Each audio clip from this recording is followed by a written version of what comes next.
আজকে আপনাদের মাঝে যে বিষয় নিয়ে আলোচনা করব সেটি হচ্ছে, কোনো শত্রু বা কোনো কবিরাজ গুণিন যদি আপনাদের উপর বানবিদ্যা, পরনের বিদ্যা বা কিংবা শরীরের উপর কিংবা বাড়ির উপর যদি প্রয়োগ করতে আছে, তার বলটা আপনারা পারতেছেন না। একের পর এক বাধাবিঘ্ন বাড়িতে সৃষ্টি করতেছে, বানবিদ্যা মারতে আছে বা পরনের বিদ্যাগুলো করতে আছে। সেই শত্রুকে ঘায়েল করার জন্য, তার অস্ত্রকে তাকে ঘায়েল করার জন্য আজকের এই বিদ্যাটি মারাত্মক বিদ্যা, সে কাজে ব্যবহৃত করা হয়ে থাকে। এটা হলো চালান যেকোনো বানবিদ্যা সে গুণের উল্টে দেওয়ার এটা মন্ত্র। এটা পরীক্ষিত আপনাদেরকে দিচ্ছি। আমার দ্বারা নিয়ে নির্মিষ্টকরণ অবশ্যই ফলো করতে হবে। ১ম এ আমি স্ক্রিনের মন্ত্রটি দিচ্ছি। আপনারা সুন্দর করে দেখে নিন। স্ক্রিনে আপনারা যে মন্ত্রটি দেখলেন, এই মন্ত্রর দ্বারাই কিভাবে কি কাজ করতে হবে সে নিয়ে যদি বলতেছি আপনারা শুনে নিন। ১ম এ আপনারা শনিবার, মঙ্গলবার দিন থেকে মন্ত্রটি মুখস্থ করবেন।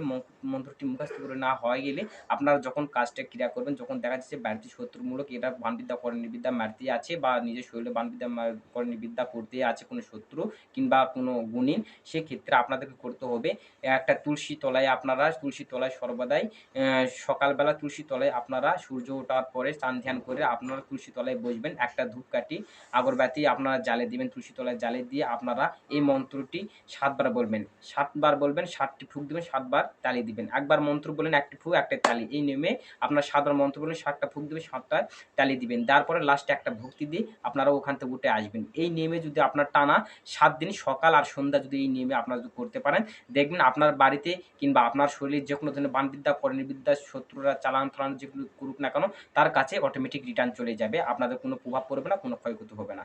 তো আশা করি আপনারা বুঝতে পেরেছেন। যদি ভিডিওটি একটু আপনাদের উপকার আসে তাহলে অবশ্যই একটা লাইক করবেন, কমেন্টে অবশ্যই আপনাদের মতামত জানাবেন। আর এই বন্ধু-বান্ধবের আত্মীয়স্বজনের মাঝে এই ভিডিওটি শেয়ার করে তাদেরকে উপকৃত করবেন। আর আমার ছোট্ট চ্যানেলে যদি নতুন এসে থাকেন তাহলে অবশ্যই আমার ইউটিউব চ্যানেলটিকে সাবস্ক্রাইব করে অবশ্যই আমার পাশে থাকবেন। আজ আপনারা ভালো থাকুন, সুস্থ থাকুন। দেখা হচ্ছে আবার কোনো নতুন ভিডিওতে। নমস্কার।